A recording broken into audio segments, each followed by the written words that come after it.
देर लगी आने में तुमको, शुक्र है फिर भी आए तो।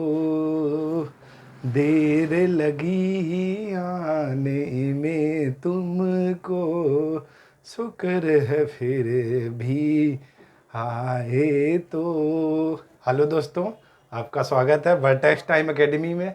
दोस्तों, कल की जो क्लास हुई थी वो दोस्तों मैंने अर्थव्यवस्था किसे कहते हैं, अर्थशास्त्र किसे कहते हैं और उसकी शाखाएं, इन बिंदुओं को लेकर दोस्तों मैंने कल पढ़ाया हुआ था और इन्हीं बिंदुओं पर चर्चा की थी।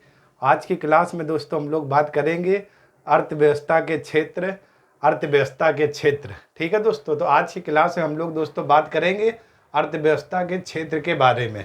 ठीक है दोस्तों, तो अभी तक दोस्तों जिन लोगों ने मेरे चैनल को लाइक और सब्सक्राइब नहीं किया है तो दोस्तों आप लोग कर लीजिए, क्योंकि अब जो क्लास होगी आपको बहुत मज़ा आने वाला है और बहुत अच्छे से दोस्तों मैं कंप्लीट कराऊंगा। तो दोस्तों हम लोग दोस्तों हेडिंग डालते हैं अर्थव्यवस्था के क्षेत्र। तो दोस्तों अर्थव्यवस्था अर्थव्यवस्था अर्थव्यवस्था के क्षेत्र, अर्थव्यवस्था के क्षेत्र। तो दोस्तों हम लोग अर्थव्यवस्था के अगर क्षेत्र की बात करें, अर्थव्यवस्था के क्षेत्र की, तो दोस्तों यहाँ पर अर्थव्यवस्था के अगर क्षेत्र की दोस्तों अगर हम लोग बात करें तो उत्पादन की प्रकृति के आधार पर तीन प्रकार के होते हैं। उत्पादन उत्पादन की प्रकृति के आधार पर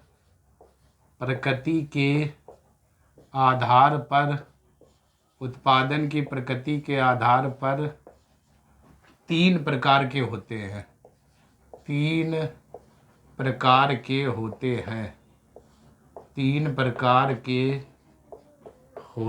हैं। ठीक है दोस्तों, और ये दोस्तों हम लोग किसकी प्रकृति के हिसाब से देख रहे हैं?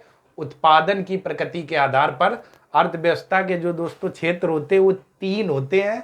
और आप लोगों ने दोस्तों नाम पढ़े होंगे, प्राथमिक क्षेत्र, द्वितीयक क्षेत्र और तृतीयक क्षेत्र। ठीक है ना, उन्हीं क्षेत्रों पर दोस्तों हम लोग चर्चा कर रहे हैं। तीन प्रकार के होते हैं। पहला दोस्तों हम लोग अगर बात करें, पहला जो हमारा रहेगा जिसका नाम है दोस्तों प्राथमिक क्षेत्र।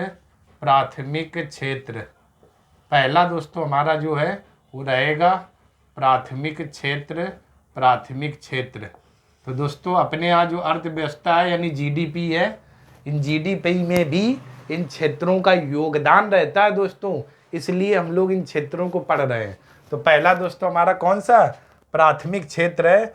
और दोस्तों बात करें इस क्षेत्र को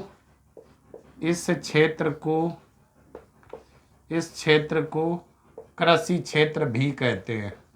कृषि क्षेत्र भी कहते हैं। क्योंकि दोस्तों ये क्यों कहते हैं? क्योंकि ये लगभग कृषि से संबंधित है, इसलिए दोस्तों इसे हम लोग क्या कहते हैं? कृषि क्षेत्र कहते हैं। और यहाँ से दोस्तों जो क्वेश्चन बनेगा वो आपके एग्जाम में पूछा जाता है, निम्नलिखित में से कृषि क्षेत्र के अंतर्गत या प्राथमिक क्षेत्र के अंतर्गत कौन कौन सी चीज़ें आती हैं या क्षेत्र में शामिल है या नहीं है। तो दोस्तों जो प्राथमिक क्षेत्र है इसे कृषि क्षेत्र कहते हैं। और जैसे में अगर दोस्तों हम लोग बात करें तो इसमें कौन कौन सी चीज़ें आती हैं जरा देखते हैं दोस्तों। तो जैसे में दोस्तों अगर हम लोग बात करें तो इस कृषि क्षेत्र में दोस्तों एक तो आपका कृषि आता है। कृषि के बाद कॉमा दोस्तों पशुपालन आता है। कृषि के बाद दोस्तों पशुपालन। ठीक है दोस्तों, कृषि और कृषि के बाद पशुपालन। पशुपालन के बाद दोस्तों आता है मत्स्य पालन। ठीक है दोस्तों, कृषि, पशुपालन और मत्स्य पालन मतलब मछली पालन। और इसके बाद दोस्तों आएगा वानिकी। और वानिकी के बाद दोस्तों अगला जो हमारा रहेगा, ये सब एग्जाम्पल है दोस्तों, बागवानी।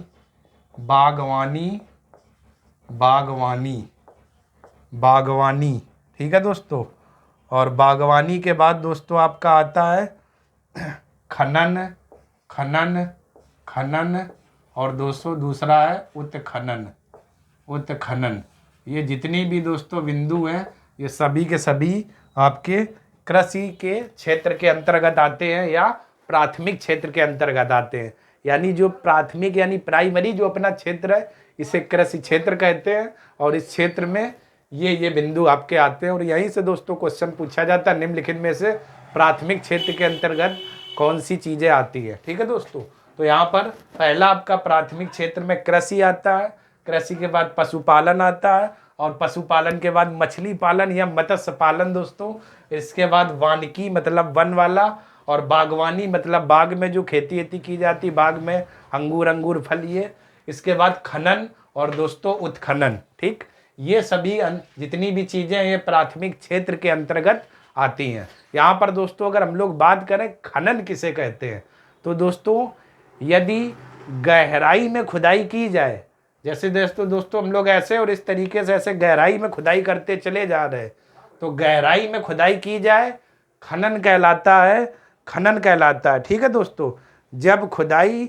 लंबवत या गहराई में की जाए खनन कहलाएगा और जब खुदाई क्षैतिज दिशा में की जाए इस तरीके से क्षैतिज दिशा में तो उसे दोस्तों हम लोग उत्खनन कहते हैं, उत्खनन कहते हैं। यानी जब खुदाई गहराई में की जाए खनन और जब खुदाई क्षैतिज दिशा में की जाए क्या कहलाएगा दोस्तों, उत्खनन उत्खनन।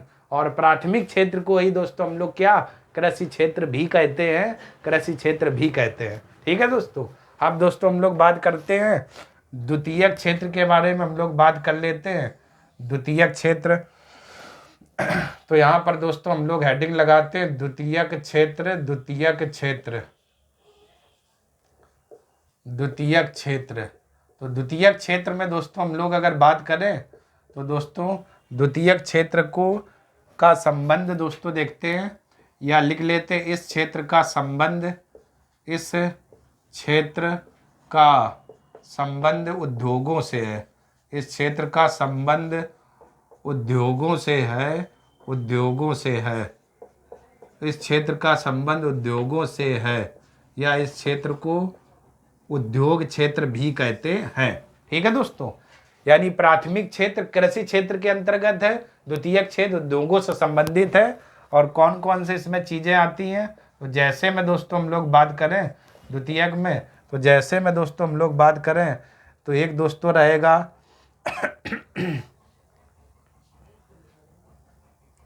जैसे एक हमारा रहेगा निर्माण दोस्तों, निर्माण कॉमा विनिर्माण, निर्माण कॉमा विनिर्माण। ठीक है दोस्तों, इसके बाद जलापूर्ति, जलापूर्ति यानी जल की पूर्ति, जलापूर्ति के बाद दोस्तों अगला रहेगा विद्युत कॉमा गैस, विद्युत कॉमा गैस। ये सभी दोस्तों जितनी भी चीज़ें हैं ये सभी के सभी आपकी किस क्षेत्र के अंतर्गत आती हैं, द्वितीयक क्षेत्र के अंतर्गत। और दोस्तों द्वितीयक क्षेत्र में बात करें तो दोस्तों इस क्षेत्र में अगर हम बात करें तो द्वितीयक क्षेत्र आप ऐसे भी बोल सकते हो, इस क्षेत्र में प्राथमिक क्षेत्र से प्राप्त वस्तुओं को अन्य वस्तुओं में परिवर्तित किया जाता है। ठीक है दोस्तों, मतलब प्राथमिक क्षेत्र से प्राप्त वस्तुओं को अन्य वस्तुओं में या अन्य उत्पाद में क्या परिवर्तित किया जाता है। ठीक है ना, और ये क्षेत्र कौन सा द्वितीयक। जैसे दोस्तों हम लोग बात करें तो जैसे गन्ना जो है ये प्राथमिक क्षेत्र में आता है और गन्ने को जब हम परिवर्तन करेंगे तो गन्ने का जो परिवर्तन होगा वो गन्ने का दोस्तों जो परिवर्तन होगा वो किस में होगा, चीनी में होगा, चीनी में होगा। या दोस्तों हम लोग ये भी बोल सकते हैं गेहूं है और गेहूं से दोस्तों क्या बनेगी, ब्रेड बनेगी, ब्रेड बनेगी। ठीक है दोस्तों, मतलब प्राथमिक क्षेत्र से प्राप्त उत्पादों को अन्य वस्तुओं में परिवर्तित किया जाता है द्वितीयक क्षेत्र के अंतर्गत। ठीक, तो प्राथमिक क्षेत्र से हमें दोस्तों गन्ना मिला और हमने इसका परिवर्तन किसमें कर दिया, चीनी में सॉरी दोस्तों, और हमें गेहूं मिला और गेहूं से हमने क्या बना दी, ब्रेड बना दी। और ये काम दोस्तों द्वितीयक क्षेत्र के अंतर्गत किया जाता है। और द्वितीयक क्षेत्र में दोस्तों निर्माण, विनिर्माण, जलापूर्ति, विद्युत और गैस ये सभी आपकी चीजें द्वितीयक क्षेत्र के अंतर्गत आती हैं, आती हैं। ठीक है दोस्तों, तो इनको आप चीजों को विशेष ध्यान रखना ये प्राथमिक वस्तु, और हमने इससे चीनी बना दी, और गेहूं से दोस्तों हमने क्या बना दी, ब्रेड बना दी। ठीक है दोस्तों। इसके बाद दोस्तों आप यहाँ पर जो शब्द लिखा हुआ निर्माण और विनिर्माण, आपके मन में दोस्तों आ रहा होगा कि निर्माण और विनिर्माण में अंतर क्या होता है। तो दोस्तों निर्माण का मतलब है आधारभूत ढांचा तैयार करना। निर्माण का मतलब होता है आधारभूत ढांचा तैयार करना। जैसे दोस्तों भवन, मकान, इनके लिए जो आधारभूत ढांचा तैयार किया जाता है वो दोस्तों किसके अंतर्गत आता है, निर्माण के अंतर्गत। निर्माण के अंतर्गत जैसे भवन, कारखाना। और विनिर्माण दोस्तों मशीन द्वारा उत्पादित वस्तुएं विनिर्माण के अंतर्गत आती हैं, विनिर्माण के अंतर्गत आती हैं। निर्माण मतलब आधारभूत ढांचा तैयार करना, जैसे भवन बनाना, कारखाना बनाना। और विनिर्माण का मतलब होता है मशीन द्वारा उत्पादित वस्तुएं विनिर्माण के अंतर्गत आती है, मशीन द्वारा उत्पादित वस्तुएं विनिर्माण के अंतर्गत आती हैं। ठीक है दोस्तों। तो ये दोस्तों आप लोगों ने देखा उत्पादन की प्रकृति के आधार पर 3 क्षेत्र होते हैं, जिसमें से एक आप लोगों ने देखा प्राथमिक क्षेत्र, जिसका संबंध दोस्तों कृषि क्षेत्र से है, और दूसरा देखा द्वितीयक क्षेत्र, जिसका संबंध उद्योगों से है, और उद्योगों से है। यहाँ पर प्राथमिक क्षेत्र के कुछ एग्जाम्पल देखे और द्वितीयक के देखे। ठीक है दोस्तों। अब आप लोग इतने का स्क्रीनशॉट ले लीजिए, फिर दोस्तों हम लोग बात करते हैं तृतीयक क्षेत्र के बारे में, तृतीयक क्षेत्र के बारे में।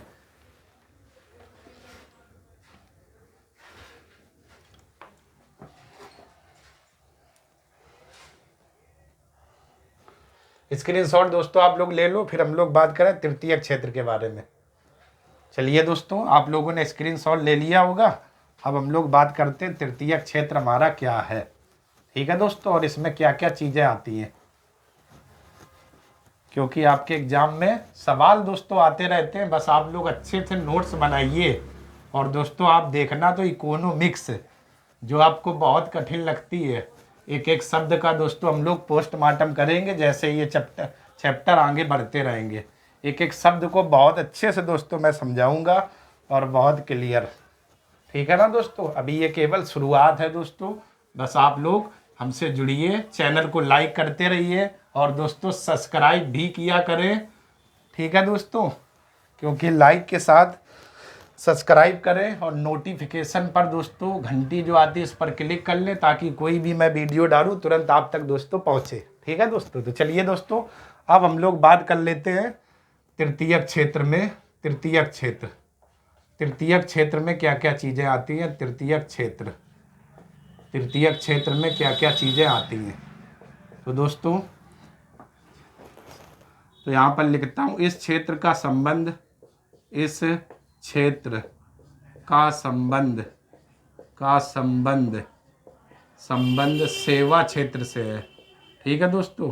संबंध सेवा क्षेत्र से है, सेवा क्षेत्र से है। इस क्षेत्र का संबंध सेवा क्षेत्र से है। ठीक है दोस्तों। यानी जो तृतीयक क्षेत्र है इसका संबंध सेवा क्षेत्र से हो गया। अभी तक दोस्तों आप लोगों ने जितनी बातें पढ़ी सभी में पढ़ी। जैसे प्राथमिक क्षेत्र इसका संबंध कृषि से था, द्वितीयक क्षेत्र उद्योगों से संबंधित था, और तृतीयक क्षेत्र सेवाएं, जो हमें सेवाएं प्रदान की जाती हैं। जैसे में कैसी सेवाएं दोस्तों। तो जैसे में हम लोग बात करें तो जरा देखना। जैसे में सबसे पहले हम लोग बात करें तो जैसे में बैंकिंग, क्योंकि बैंकिंग जो हम लोगों को सेवाएं देता है, आदान प्रदान, एटीएम, सब ये बैंकिंग के बाद बीमा दोस्तों हो गया। ठीक है ना। बीमा के बाद परिवहन जो व्यवस्था, आने जाने की व्यवस्था है, परिवहन के बाद दोस्तों होटल एवं रेस्टोरेंट, ये सब सेवाएं तो दोस्तों हमें देते हैं। होटल एवं रेस्टोरेंट, शिक्षा, स्वास्थ्य, शिक्षा। ठीक है दोस्तों। शिक्षा,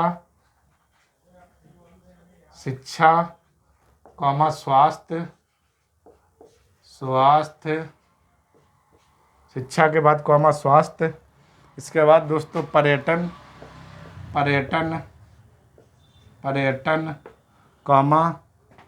रक्षा, सूचना और प्रौद्योगिकी, सूचना और प्रौद्योगिकी, सूचना और प्रौद्योगिकी, प्रौद्योगिकी। ठीक है दोस्तों, ये सभी जितनी भी क्षेत्र लिखे हुए हैं ये सभी दोस्तों हमें सेवा प्रदान करते हैं। सेवा मतलब कैसे, हम किसी होटल में गए और हमने ऑर्डर दिया तो वो हमें सेवा प्रदान कर रहा, मेरे लिए खाना ला रहा। इसके बाद आपने बिल दिया, बिल क्यों दिया, क्योंकि उसने आपको सेवाएं प्रदान की। आप बस में किसी गए तो आप बस से बैठकर यहाँ से मान ली किसी देश की या कहीं की यात्रा कर आए तो आपने उसे पैसा दिया, क्यों, क्योंकि उसने आपको सेवा प्रदान की। तो ये तृतीयक दोस्तों जो क्षेत्र है वो दोस्तों आपका क्षेत्र है, ठीक है ना, संबंध सेवा क्षेत्र से है। और दोस्तों सबसे महत्वपूर्ण बात ध्यान रखना दोस्तों, जिस देश का तृतीयक क्षेत्र जितना भी मजबूत होगा या जितना मजबूत होगा वह देश उतना तरक्की करेगा। भले दोस्तों आपके पास 500 बीघा खेती हो, 200 बीघा हो, लेकिन आप तरक्की नहीं कर पाएंगे, ठीक है ना। लेकिन जिस देश का तृतीयक क्षेत्र यानी सेवा क्षेत्र जितना मजबूत रहेगा वो देश उतना ही तरक्की करेगा, उतना ही तरक्की करेगा, ठीक है। आपके पास खेती 500 है तो उसमें आप तरक्की नहीं कर रहे हो, वो खेती है लेकिन क्या आप उसी में उगा रहे हो, वहीं से खर्च निकाल रहे हो, बस वो वहीं तक सीमित है। तो ध्यान रखना, किसी भी देश का तरक्की के लिए जो सबसे महत्वपूर्ण और सबसे प्रमुख जो क्षेत्र है वो तृतीयक क्षेत्र है, तृतीयक क्षेत्र है, तृतीयक क्षेत्र है। इसको ध्यान रखना दोस्तों, एग्जाम में क्वेश्चन बन सकता है। इसके बाद दोस्तों हम लोग बात करेंगे, तो सबसे पहले अब दोस्तों हम लोग देख लेते हैं तीनों क्षेत्रों का, तीनों क्षेत्रों का जीडीपी में योगदान, तीनों क्षेत्रों का जीडीपी में योगदान, तीनों क्षेत्रों का जीडीपी में योगदान, ठीक है दोस्तों। तीनों मतलब प्राथमिक क्षेत्र, द्वितीयक क्षेत्र और तृतीयक क्षेत्र, इनका जीडीपी में क्या योगदान है वो हम लोग बात कर रहे हैं, ठीक है दोस्तों। तो यहाँ पर दोस्तों हम लोग लिखते हैं, यहाँ पर हम लोग लिखते हैं प्राथमिक और इसके बाद हम लोग लिखते हैं द्वितीयक के बाद हम लोग लिखते हैं तृतीयक। तो ये दोस्तों प्राथमिक हो गया, ये द्वितीयक और ये तृतीयक, ठीक है दोस्तों। प्राथमिक में दोस्तों बात करें तो इसका जो जीडीपी में योगदान है दोस्तों ये आपका है 55% प्राथमिक क्षेत्र का जीडीपी में योगदान। द्वितीयक की बात करें तो ये योगदान इनका 30% और तृतीयक की बात करें तो इनका योगदान ये कितना है 15%। और ये दोस्तों जो मैंने आंकड़ा दिया हुआ है ये मैंने दिया हुआ है 1951 का आंकड़ा, ठीक है दोस्तों, 1951 का आंकड़ा। तो ये दोस्तों ध्यान रखना 1951 में ये कुछ फैक्चुअल चीज़ें हैं दोस्तों। 1951 में जो जीडीपी का तीनों क्षेत्रों का जीडीपी में योगदान था वो जरा देखिएगा, प्राथमिक क्षेत्र का 55% था, द्वितीयक क्षेत्र का 30% था, फिर तृतीयक क्षेत्र का कितना 15% था। तो निम्नलिखित में से 1951 में अर्थव्यवस्था के तीनों क्षेत्रों में सर्वाधिक योगदान प्राथमिक क्षेत्र का था और इसके बाद द्वितीयक का, उसके बाद तृतीयक का। ऐसा दोस्तों कथन कारण पर आईएएस के प्री एग्जाम में क्वेश्चन बनाया जा सकता है, ठीक है दोस्तों। तो 1951 का ये आंकड़ा है जिसमें से प्राथमिक का 55%, द्वितीयक का 30 और तृतीयक का कितना 15%।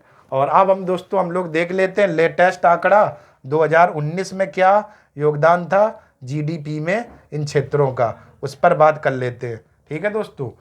तो ये दोस्तों था आंकड़ा वो। अब यहीं पर दोस्तों 19 इसका लिख लेते हैं 1951 का आंकड़ा, ठीक है दोस्तों, आंकड़ा।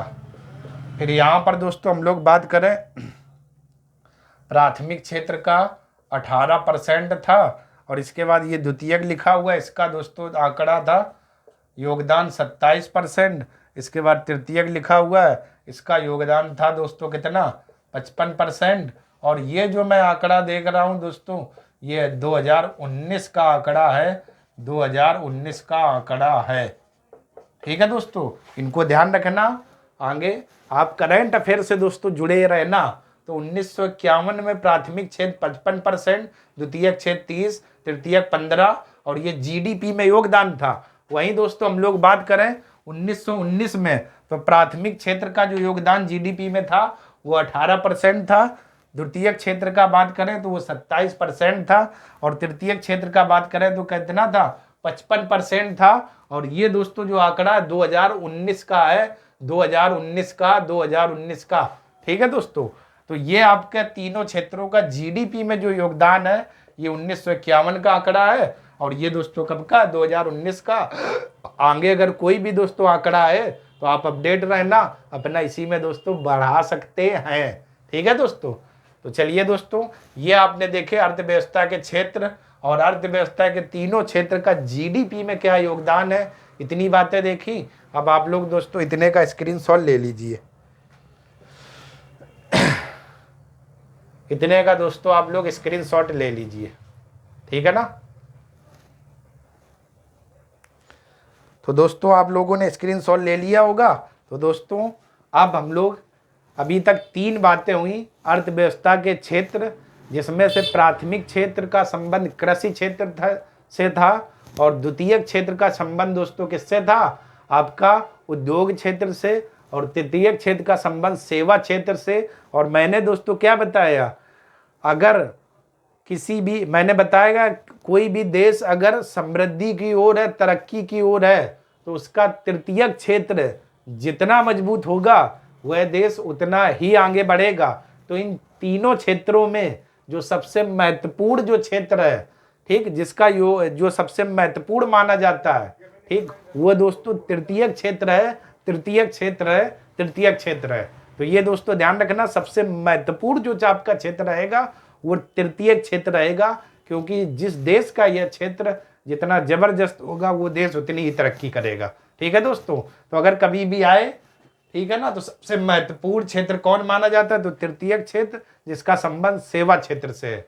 और जीडीपी में इन क्षेत्रों का क्या योगदान है, ये 1951 का और 2019 का दोस्तों मैंने आंकड़ा दिया हुआ है। ठीक है दोस्तों, तो चलिए दोस्तों आज की क्लास यहीं तक रखते हैं।